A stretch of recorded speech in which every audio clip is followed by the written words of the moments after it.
Good morning. I'm Tammy Riklin-Raviv. Thank you for the introduction. I'm very pleased to be here. I will present the work we're doing at the Biomedical Imaging Computing Lab. We do a lot of framework and algorithm for analysis and processing of biological and medical images. I'm from Ben-Gurion University. It is in Beersheba, and if you were wondering where Beersheba is, so I guess you all know Jerusalem. This is here. This is the map of Israel. I guess most of you know Tel Aviv.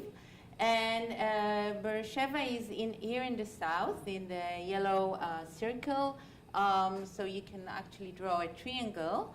And it's a 45-minute drive without traffic jams from Jerusalem to Tel Aviv, and 1 hour ride by train from Tel Aviv to Beersheba. So I'm in Ben-Gurion University of the Negev. The Negev is the most south part in Israel. It is a quite new university established in 1969. With about 20,000 students and about 6,700 postgraduate. My department belongs to the Faculty of Engineering Sciences, and in my department, the Electrical and Computer Engineering Science, there are about 1,000 of graduate students and about few hundreds of more and undergraduate students. So this is, these are two pictures of my lab members, only the graduate students and the postdocs. We are at the Biomedical Image Computing Group doing a lot of work recently with deep learning, and I will introduce today only three works of three of these students, Ariel Benau, Asaf Ohad Shitrit, and Asaf Arbel. So our aim is to get deeper, and when I say getting deeper, I mean using deep neural networks as everyone does today. I will present three works. The first one is Microscopy cell segmentation. We do this with adversarial neural networks, and this work is with Asaf Arbel. He is a PhD student in my group. The second one will be ensemble of expert deep neural networks in order to do spatio-temporal denoising. And this work is with Ariel Benau, a postgraduate student in my group, and also with Ronel Wexler and Alon Friedman. Both are MD, PhD, and they work at the Soroka Hospital. The Soroka is just nearby the university, and they also belong to the Faculty of Health Sciences. And the third one, if I have time, I will present a way to accelerate the acquisition of MRI, and again using generative adversarial neural networks. And this work is with Ohad Shitrit, a master's student in my group. So in the first one, we aim to get better segmentation, and I will present it with respect to the state of the art today. In the second one, we aim to get higher. Higher, I mean high SNR, because we want to remove the noise. And in the third one, we aim to do faster acquisition. So I will start with the first work, cell segmentation, and we do it using high throughput imaging sequences. Now, we have several collaborations, among them in Harvard Medical School, the Broad Institute, and the Weizmann Institute. They all microscopy laboratories, well known and established, and they acquire a lot of data, high throughput imaging, and they do research that relates to cells, and they want to investigate cell traits and cell dynamics and proliferation rate in order to promote cancer research and stem cells research, and we want to help them. Now, the alternative would be to go frame by frame and do the manual annotation, but this is very laborious and time-consuming, so in order to overcome this, we suggest to do automatic segmentation. Now, there are a lot of challenges. There are a lot of multiple similar cell instances. frame-to-frame variability, fuzzy boundaries. Even human may be uncertain about the boundary of a cell because it's fuzzy. And then we would like to separate nearby or touching cells. In order to overcome this, we suggest a segmentation approach. And this segmentation aims to partition the image space into 3 categories. The foreground, here in green, the background, here in red, and the blue region is the boundary. So rather than doing 2-class segmentation, we do 3-class segmentation. And in this way, we aim to accommodate for touching or neighboring cells, which needs to be separated. So if you want a demonstration, here you can see touching cells, fuzzy boundaries, and here you can see the segmentation. This is our aim, and we will do that using deep neural network. So our problem can be formulated as follows. This is a frame denoted by I, and this is the segmentation denoted by gamma.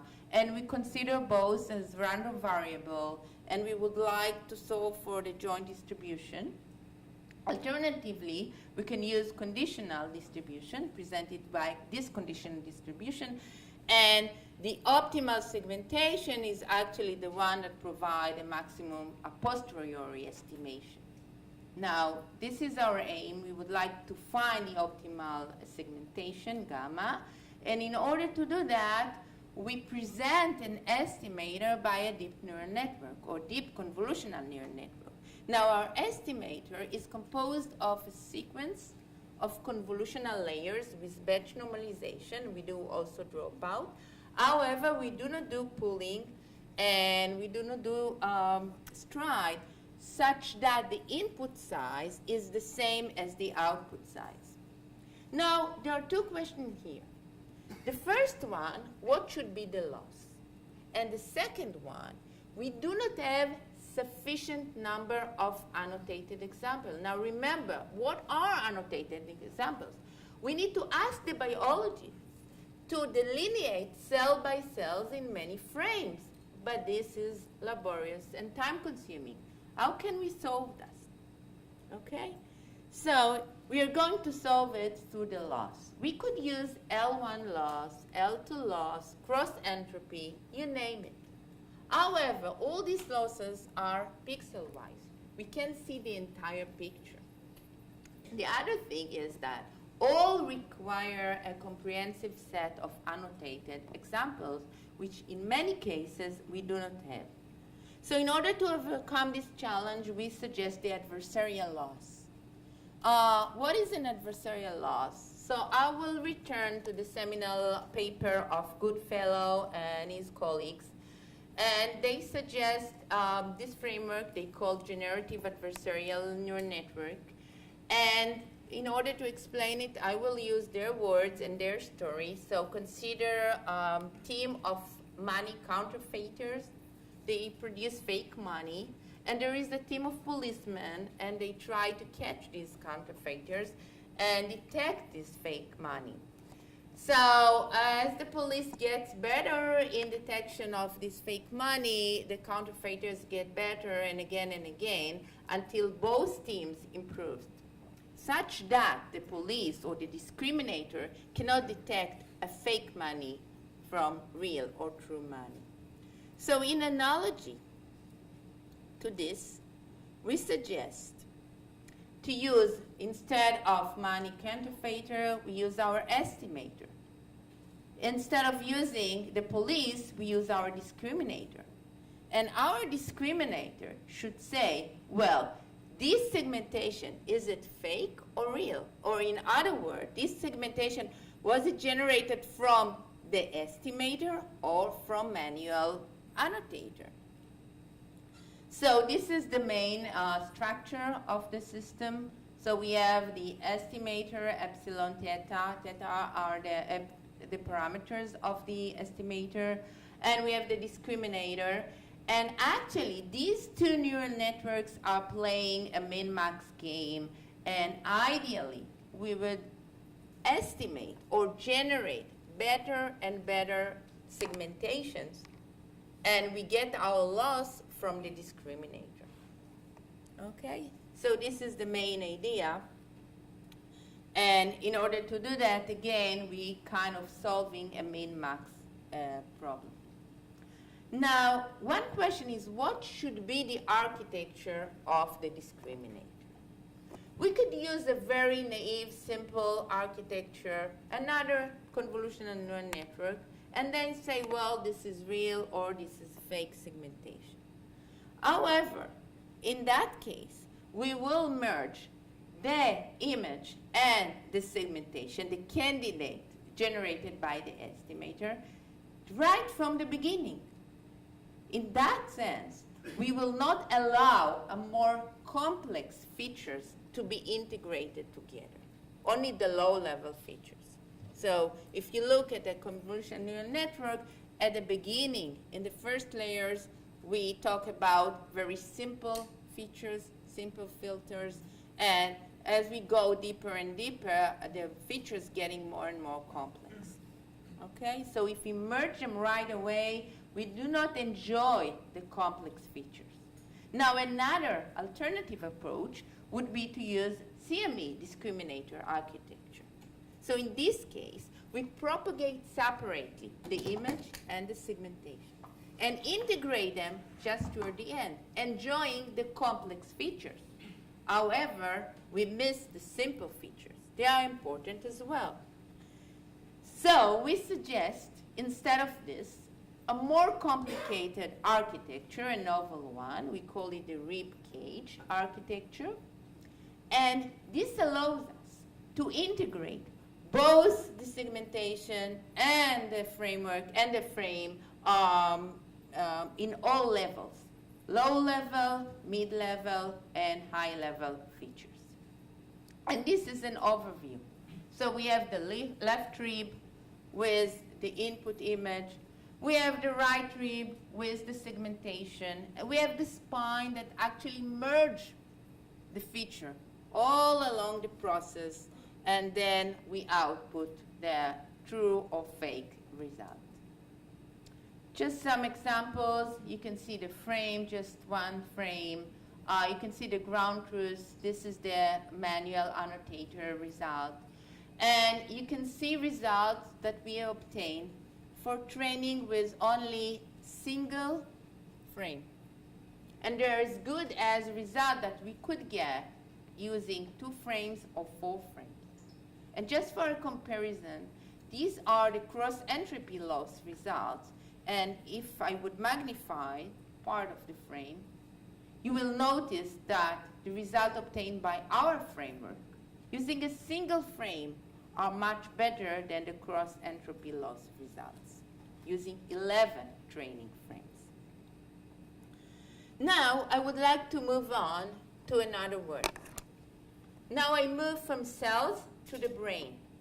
And in particular, I would like you to consider the following dynamic contrast enhanced MRI protocol. So what is it about? A patient is admitted to the MRI room. His or her brain is scanned, and then a contrast enhanced material is injected. Now, the patient is scanned 100 times, 10 seconds apart, and is, as you can see, the contrast-enhanced material goes to image enhancement. How this is happen? The contrast-enhanced material affect the T1 relaxation time, and this is the machinery of that. Now, as you notice, there is a trade-off between the temporal resolution and the spatial resolution. So if we scan rapidly, we will have better temporal resolution, but on the other end, bad spatial resolution, and vice versa. In this framework, I will show not only how do we do denoising, but also overcoming this obstacle. Now, consider a single voxel throughout time. We can draw a curve. Now, if you look at normal brain, you can see either vessels, which means that you do fast accumulation of the contrast enhanced material and then a very fast dropout. If you consider an healthy tissue, which is not a vessel, then you will notice that there is no enhancement at all. However, if you consider pathology, and in this case, the pathology would be the disruption of what we call blood-brain barrier. Now, the blood-brain barrier is a barrier in our brains, and it allows substances that are good, efficient to our brain cells, but block substances that are not good to our brain, like poison, viruses, etc. Now, when this barrier is leaky, a contrast-enhanced material can get in, and then we observe the disrupted BBB curve. That is, there is a very fast accumulation of contrast-enhanced material in these disrupted cells, and then following very slow dropout. So we would like to identify these BBB disrupted regions, but more than that, we would like to quantify the severeness of the disruption. And in order to do this, again, we use deep learning. So let me just formalize the problem. We start with an image intensity, actually a sequence of image intensities. Then we can calculate the T1 relaxation times. Then from that, we can calculate the contrast agent concentration. Okay? Once we have this, we would calculate the pharmacokinetic parameters, that is the permeability of the brain tissues, and then estimate the severeness of the disruption, if there is. Okay, so here you can see a permeability map. So it's actually a hot map, a heat map, and the red regions indicate severe BBB disruption. And this is our aim. Okay? Now, there are a lot of models in order to model this process of contrast-enhanced material and how it affects T1 relaxation. And we use the Tuft model from 1994. What we aim to discover is these three parameters, and in particular the K-trans that indicates permeability. Now, what is the main problem? The main problem is noise. Those sequences acquired are very noisy, and the source of the noise are many. Okay, bias field, other fields around, patient movements, so on and so forth. So if you look at the washout curve, you would notice it is very noisy. And the noise variance, and you can see it here, is very different for different part of the brain. Okay, so you can count on a single model to model the noise. It is very difficult. Now, if we do curve fitting based on the noisy curve, we would be error prone. On the other end, if we just smooth this curve, we will completely ignore the true PK model. So we need to do something else. We need to consider the model and remove the noise at the same time. Now remember, we do not have clean curves. So as opposed to the cell example, we cannot generate, using our MRI, clean without noise curve. We cannot. There are no training set. There is no training set. Okay. Again, there is another thing to mention here. There is a trade-off between the temporal and the spatial resolution, and this by itself can affect the K-trans computation and the permeability estimation. Okay, so our problem can be formulated as follows. This is the observed noisy curve. This is our noise model. We assume there is a latent, unknown, clean signal which we wish to discover. And then, in order to solve that, or to develop a denoising system G, we actually need to solve an inverse problem. Okay? So in that inverse problem, we will find the optimal G that will model explicitly the clean signal, noise model, and the observed signal. How do we do that? Again, with deep learning. But we have two challenges to address. First, we do not have a training set. Second, the problem is very complex. This is a regression problem. This is not a classification. This is not a yes-no question. Okay, we really need to recover the entire signal. So in order to address that, we partition our space into subspaces. Okay, we have three models: vessel, healthy tissue, pathology. We partition the space, partition the possible curves, and we also have to take care of different SNRs. Okay, because a different brain region, you notice different SNR. In order to do that, we have three types of expert: DNN expert, pathology experts, LC expert, and vessel experts. And we use them all. Now we need to accommodate for no ground truth, no clean curves. How do we do that? So let me back to the Taft model. We can use it in order to generate curves. How do we do that? We have these three parameters, and we use them.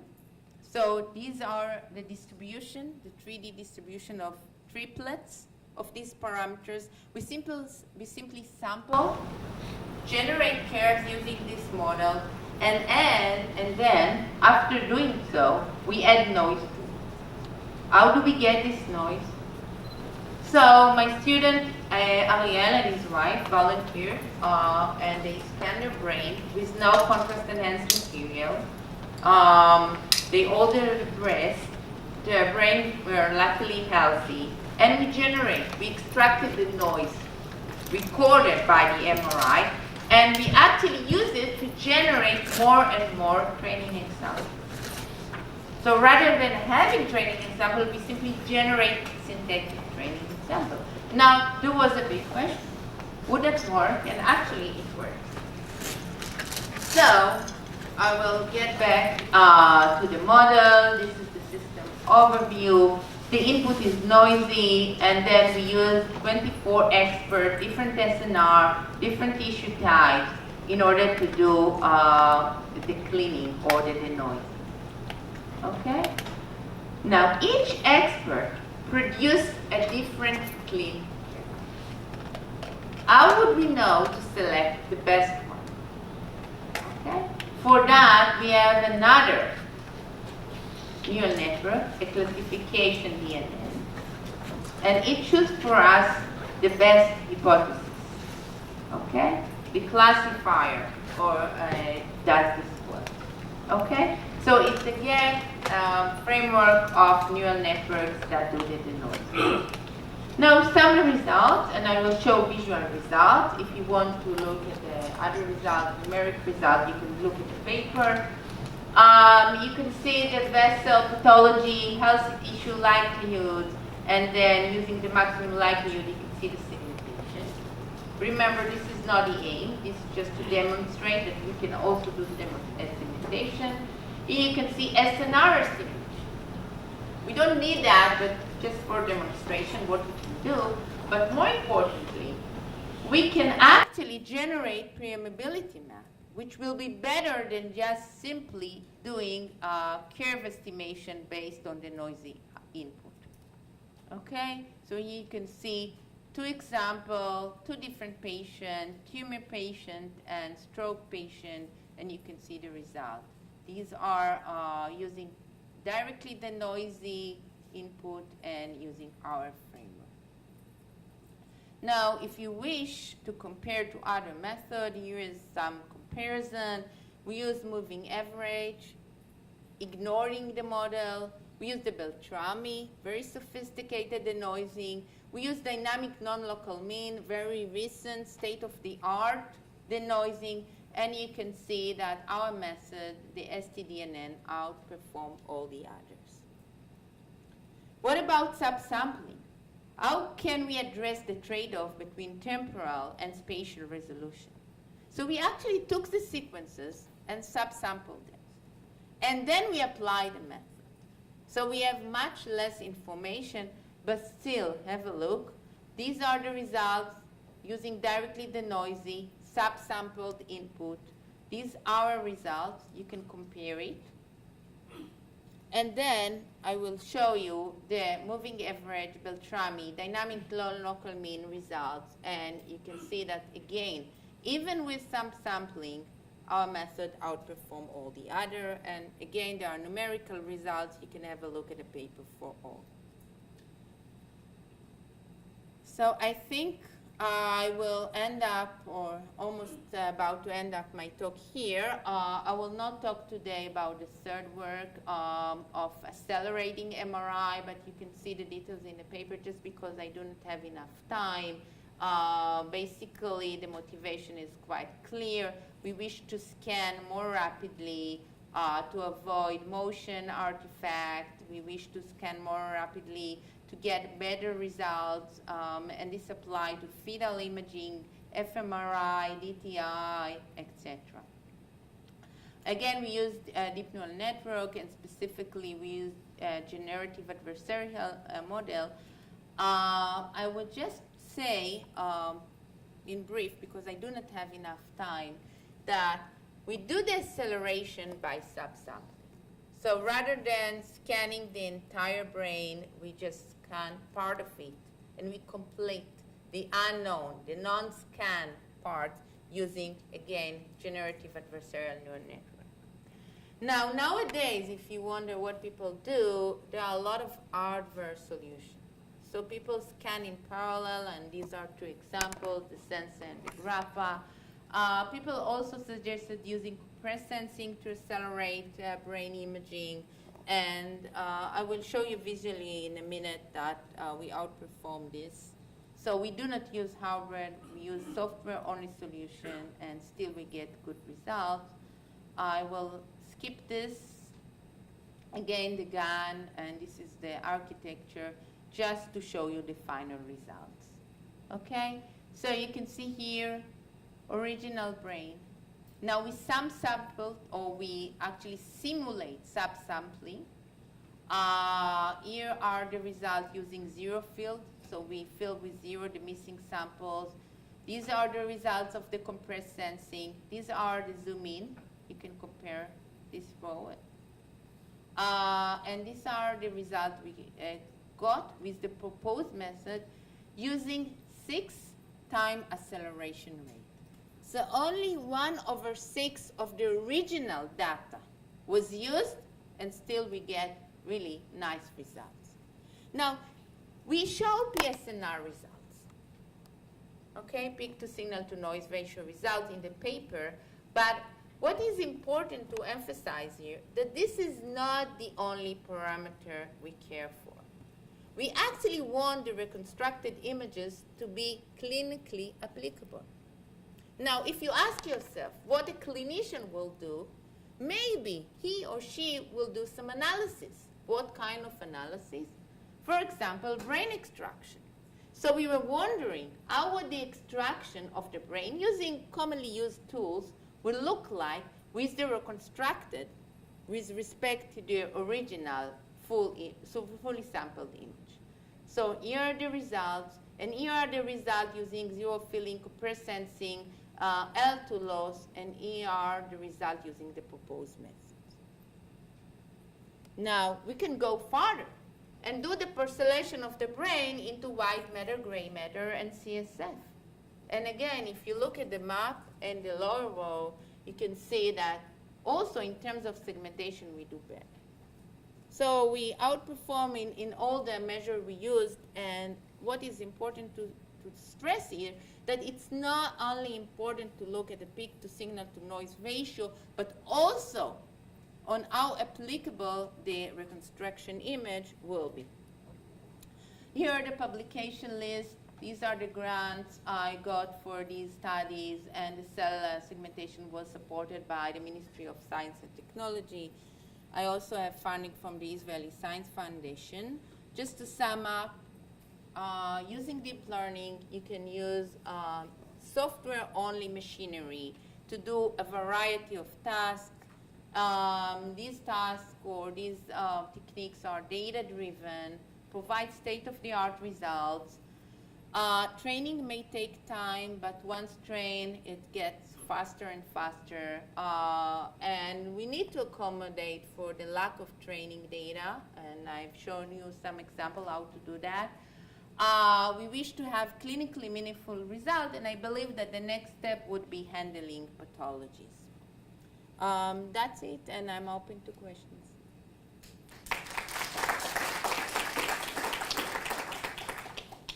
Yeah, we only have time for one question.